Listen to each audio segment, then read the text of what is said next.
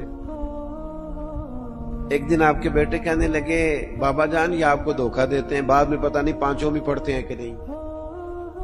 آپ کے سامنے یہ نفل پڑھتے ہیں، بڑے سجدے کرتے ہیں، آپ آزاد کر دیتے ہیں، آزادی کے بعد پتہ نہیں کیا کرتے ہوں گے، دھوکہ دیتے ہیں۔ حضرت عبداللہ ابن عمر نے بڑی ہی اعلیٰ بات کر دی، رب کے بندوں کی یہی شان ہوتی ہے۔